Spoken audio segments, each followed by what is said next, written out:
Minister Amit Shah ने जम्मू कश्मीर में हो रही लगातार भारी बारिश के मद्देनज़र सीएम उमर अब्दुल्ला से फ़ोन पर बात करके हालात का जायज़ा लिया है। बातचीत के दौरान दोनों ने मौजूदा मौसम, बारिश के असर और इंतज़ामिया की तरफ से उठाए जा रहे राहत और बचाव के इक़दामात पर तफसीली गुफ्तगू की है। अमित शाह ने सीएम को यकीन दिलाया है कि इस मुश्किल घड़ी में मरकज़ी हुकूमत जम्मू कश्मीर के साथ पूरी तरह से खड़ी है और हर मुमकिन मदद फराहम की जाएगी। उन्होंने कहा कि अगर ज़रूरत पड़ी तो राहत, बचाव और इमदादी कार्रवाई को और मजबूत करने के लिए हर तरह की मदद की जाएगी। उधर जम्मू कश्मीर इंतज़ामिया लगातार मौसम की सूरत हाल पर नज़र बनाए हुए है और किसी भी इमरजेंसी से निमटने के लिए सभी मुतालिका एजेंसियों के साथ में करीबी राब्ते में काम कर रहे हैं।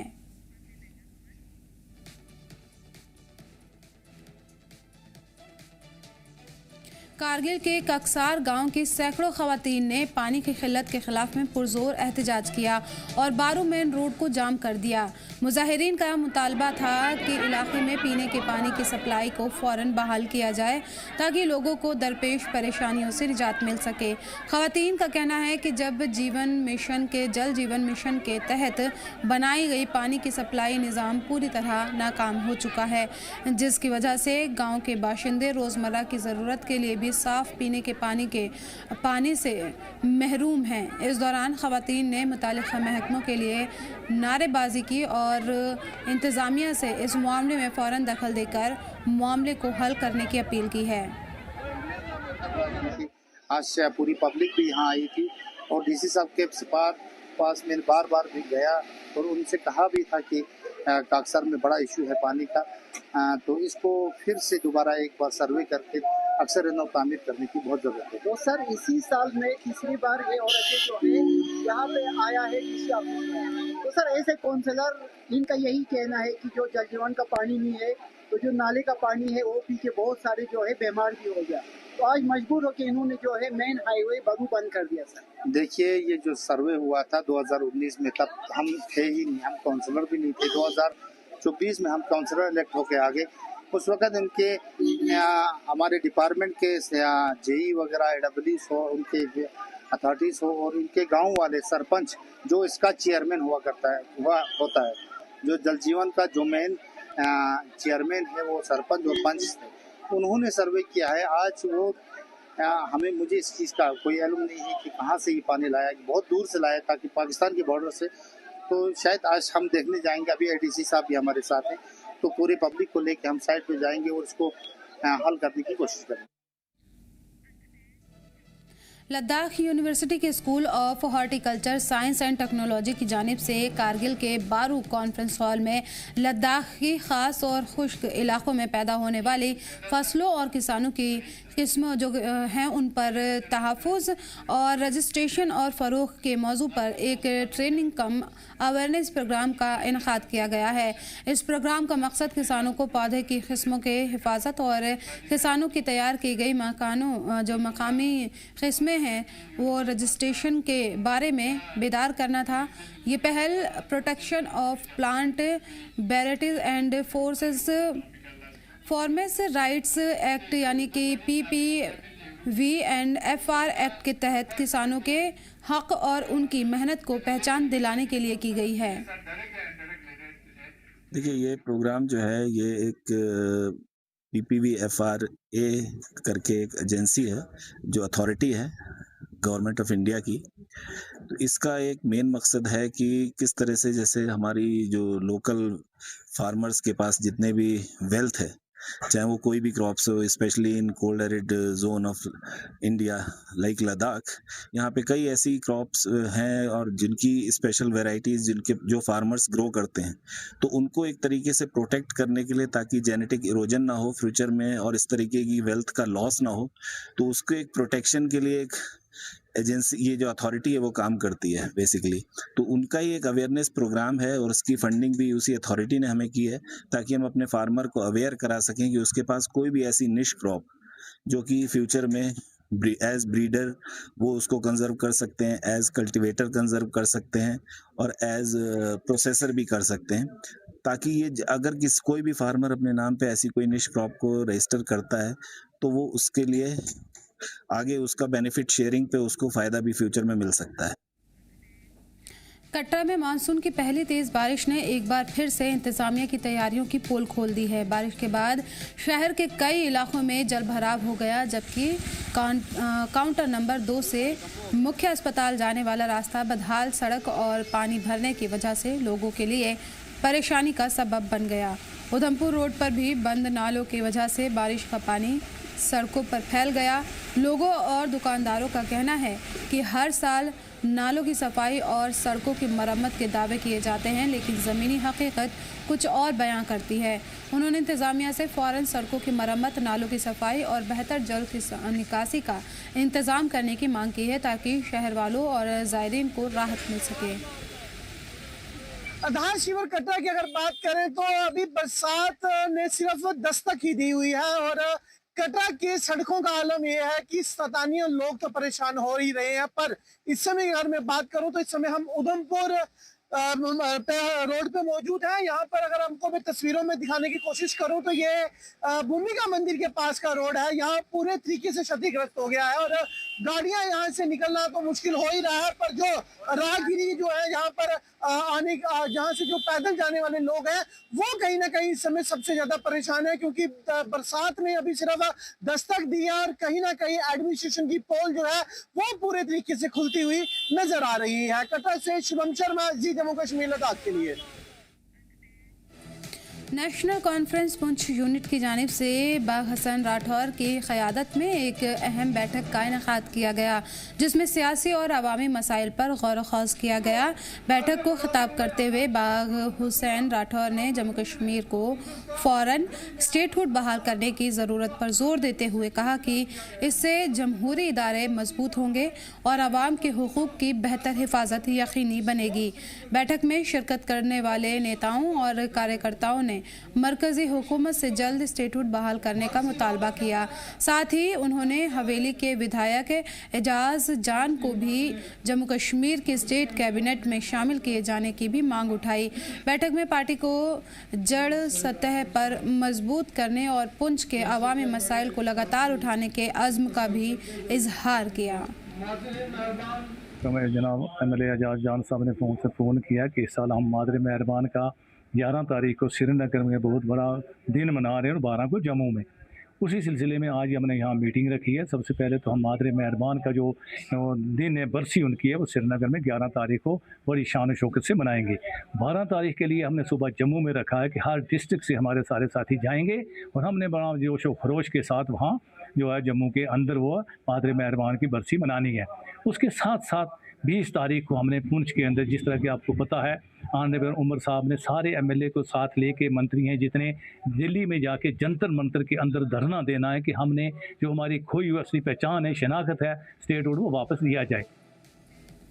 जम्मू कश्मीर नेशनल कॉन्फ्रेंस की जानिब से कुलगाम के चावला गांव रेस्ट हाउस में साबिक विधायक शहीद एडवोकेट गुलाम नबी डार की 20वीं बरसी के मौके पर एक यादगारी तकरीब का इनेकाद किया गया। इस मौके पर सांसद मियां अल्ताफ़ अहमद लारवी, पीरज़ादा फ़िरोज़ अहमद, अब्दुल मजीद लारमी, पार्टी के स्टेट स्पोक्स पर्सन इमरान नबी डार समेत कई सीनियर नेता और कार्यकर्ताओं ने शिरकत की। लीडरान ने शहीद एडवोकेट गुलाम नबी डार को खिराज अक़ीदत पेश करते हुए उनकी सियासी खिदमात और जनूबी कश्मीर के लोगों के लिए किए गए कामों को याद किया। उन्होंने कहा कि उनकी कुर्बानियाँ, अवामी खिदमात और सियासी विरासत आज भी पार्टी कारकुनान के लिए मशाले राह है। इतनी बड़ी तादाद में हर साल उनके को खराज अक़ीदत अदा करने के लिए जो सब लोग यहाँ जमा होते हैं, इससे लगता है कि यहाँ के लोगों को उनकी कितनी कदर है और किस तरह वो उनको याद रखते हैं। यही सबसे बड़ा, मैंने पहले भी कहा, उनके लिए खराज अक़ीदत है कि आप भी जमा हैं, मैं भी जमा हूँ और कुलगाम के लोग भी जमा हैं। सिलसिले में हमारी पार्टी जो है वो हर सतह पे तैयारी कर रही है और यहाँ के प्रोग्राम के लिए भी और दिल्ली के प्रोग्राम के लिए भी, और हमें यकीन है कि ये दोनों प्रोग्राम जो हैं ये मीनिंगफुल होंगे और अच्छे तरीके से होंगे। जम्मू कश्मीर विधानसभा के स्पीकर अब्दुल रहीम राथर ने यूसमर्ग और आसपास के इलाकों में चल रहे तरक्याती कामों की जायजा लिया है। बैठक में सयाहत, ट्रेकिंग रूट, विंटर टूरिज्म और बुनियादी ढांचे को बेहतर बनाने पर जोर दिया गया है। स्पीकर ने अफसरान को हिदायत दी कि हैज़न यूसमर्ग पुल मौजूदा माली साल के भीतर मुकम्मल किया जाए और सभी प्रोजेक्ट तय वक्त में बेहतर क्वालिटी के साथ में पूरे किए जाएं। उन्होंने कहा कि यूसमर्ग को साल भर के टूरिज्म डेस्टिनेशन के तौर पर विकसित किया जाएगा। इससे पहले उन्होंने डरेवान बस्ती का दौरा करके मकामी लोगों की शिकायतें सुनी। उन्होंने बताया कि इस बस्ती के विकास और खूबसूरती बढ़ाने के लिए 4 करोड़ 12 लाख रुपए से ज़्यादा मंजूर किए गए हैं, लेकिन इसे हेरिटेज टूरिज्म डेस्टिनेशन के तौर पर विकसित किया जा रहा है।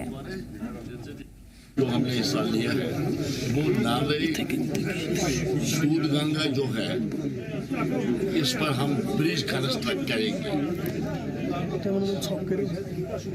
एक पुल बनेगा। वो पुल जब बनेगा अभी जल्दी उस पर काम शुरू होगा तो यूसमर्ग हेजन के साथ मिलेगा।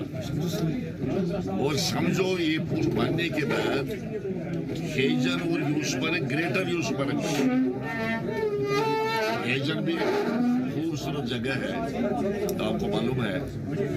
तो ये पुल एक पुरानी डिमांड थी, एक पुराना मुतालबा था इस इलाके का, और अल्लाह ताला का शुक्र है कि ये मुतालबा पूरा हो गया, बनेगा। एक बात, ये तो एक बहुत बड़ा फैसला था।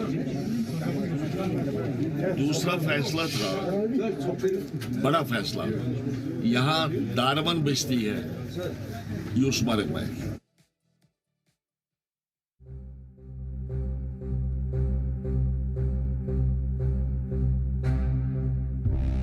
57 दिनों की अमरनाथ यात्रा मजहबी जोश के साथ जारी है। यात्रा के सिर्फ 5 दिनों में नेचुरल बर्फ यानी कि शिवलिंग गायब होता जा रहा है, जो कि एक तशवीशनाक बात है। बर्फानी पर माहौलियात का बड़ा खतरा मंडला रहा है। नेचुरल शिवलिंग का पिघलना सभी के लिए तशवीशनाक है। बाबा अमरनाथ की हकीकत क्या है, कैसे बनता है बर्फ का ये विशाल शिवलिंग, क्या है इस पुरस्कार शिवलिंग की सच्चाई, आइए जानते हैं। करोड़ों लोगों के जज्बात से जुड़ी इस कहानी की हकीकत। अमरनाथ धाम मशहूर हिंदू मजहबी मुकामात में से एक है।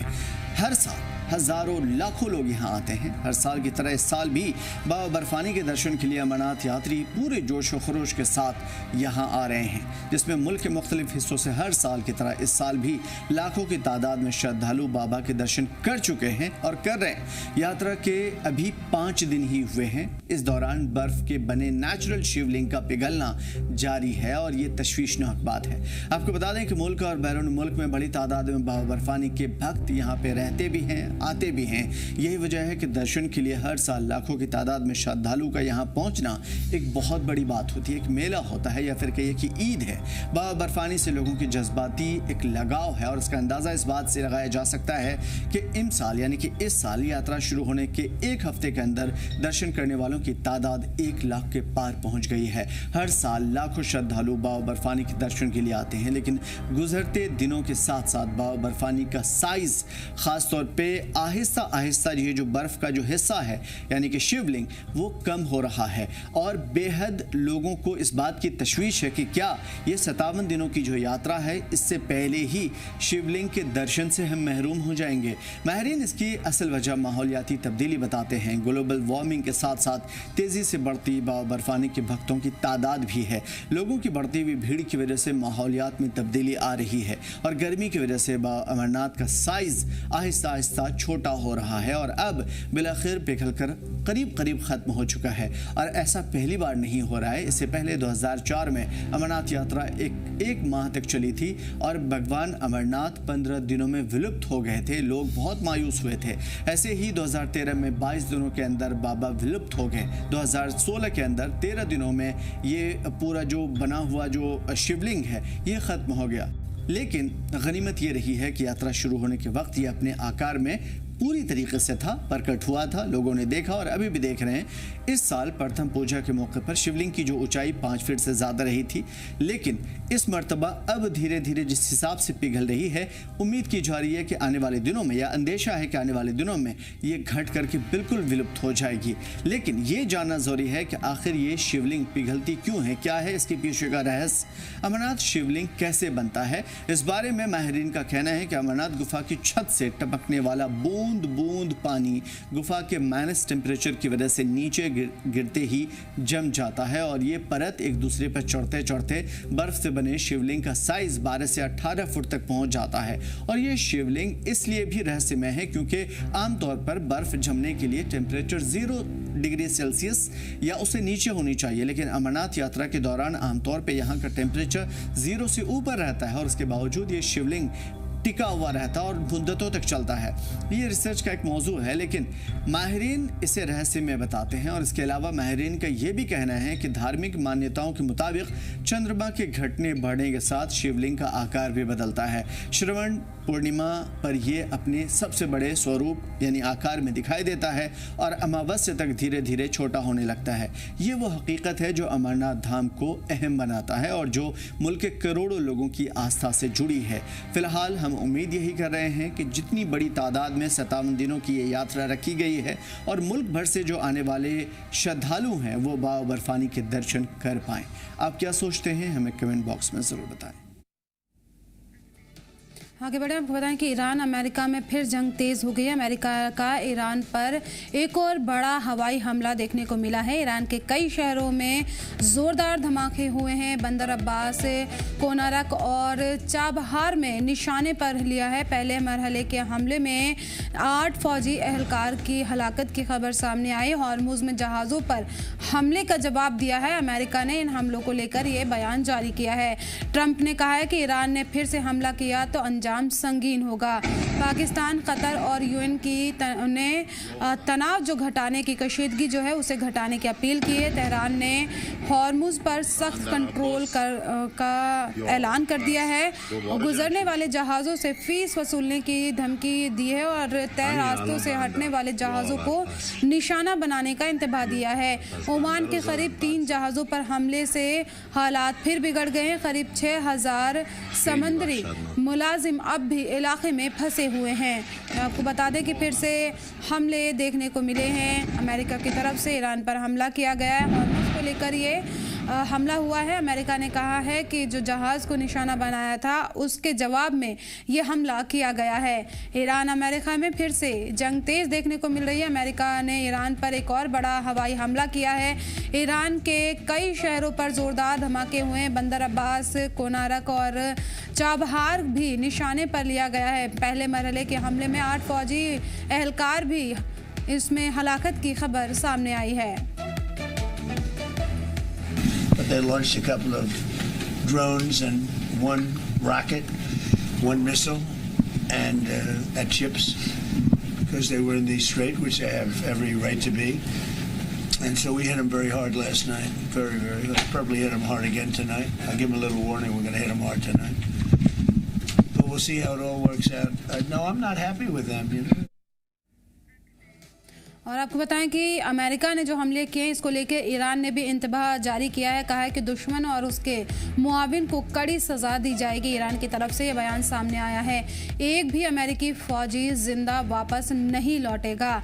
ईरान ने यह बड़ा इंतबाह दिया है। अमेरिका के हमलों के बाद में ईरान के कई शहरों पर अमेरिका ने हमला किया है और अब इसके बाद में ईरान की तरफ से भी रद्द-ए-अमल सामने आया। बड़ा ऐलान किया गया है। ईरान की तरफ से कहा है कि दुश्मन और उसके मुआविन को कड़ी सज़ा दी जाएगी। इन हमलों को लेकर कड़ी सज़ा मिलेगी। दुश्मनों को और उसके जो मुआविन हैं उनको कड़ी सज़ा दी जाएगी और कहा है कि एक भी अमेरिकी फ़ौजी जिंदा वापस नहीं लौटेगा।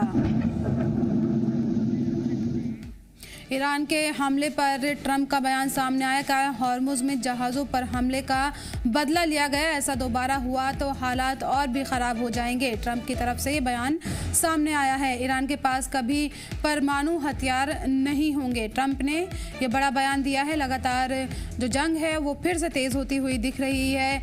बातचीत होती है लेकिन उसके बाद में फिर से हमले का ये सिलसिला देखने को मिलता है और फिर से अमेरिका की तरफ से हमला किया गया। ईरान ने भी उस पर रद्द-ए-अमल दिया, कहा है कि एक भी अमेरिकी फौजी बचकर नहीं जाएगा। अब इस पर ट्रंप ने बयान जारी किया है, कहा है कि हॉर्मुज में हमले जो हुए थे जहाज़ों पर, उसका ये बदला लिया गया है जो अमेरिका ने ईरान पर हमला किया है और अगर ऐसा दोबारा हुआ तो हालात जो हैं वो और भी ज़्यादा संगीन होंगे। और आपको बताएं कि फ्रांस के सदर इमैनुअल मैक्रों का बयान सामने आया, कहा है कि हॉर्मुज में हमला कर ईरान ने गलती की है। मैक्रो की तरफ से बयान सामने आया है। ईरान ने समझौते की खिलाफ वर्जी की है। मैक्रो की तरफ से बयान सामने आया है। अमेरिका को जवाबी कार्रवाई करनी पड़ी है, मैक्रो ने ये बयान दिया है। लगातार हालात कशीदा फिर से बनते हुए नजर आ रहे हैं। फ्रांस के सदर इमैनुअल मैक्रो का बयान सामने आया है और कहा है कि हॉर्मुज में हमला करके ईरान ने गलती कर दी है। ईरान ने समझौते की खिलाफ वर्जी की है, इसलिए अमेरिका को जवाबी कार्रवाई करनी पड़ी है।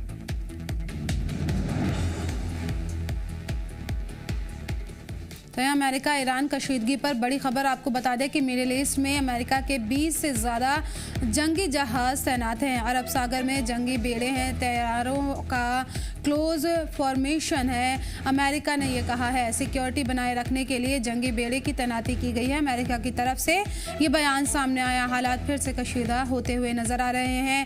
अमेरिका ने कहा है कि मिडिल ईस्ट में अमेरिका के 20 से ज़्यादा जंगी जहाज़ तैनात हैं। अरब सागर में जंगी बेड़े तैयारे हैं उनको क्लोज फॉर्मेशन भी है। अमेरिका की तरफ से ये बयान सामने आया है, सिक्योरिटी बनाए रखने के लिए जंगी बेड़े की तैनाती की गई है। अमेरिका ने ये बयान जारी किया है। कशीदगी देखने को मिल रही है। फिर से अमेरिका की तरफ से ईरान पर हमला किया गया और ईरान ने भी कहा है कि अब इन हमलों का जवाब दिया जाएगा, एक भी अमेरिकी फौजी बचकर नहीं जाएगा। और इस बीच में अमेरिका ईरान कशीदगी पर यह खबर आपको बताएं कि अमेरिका की तरफ से कहा गया है कि मिडिल ईस्ट में अमेरिका के 20 से ज़्यादा जंगी जहाज़ तैनात हैं।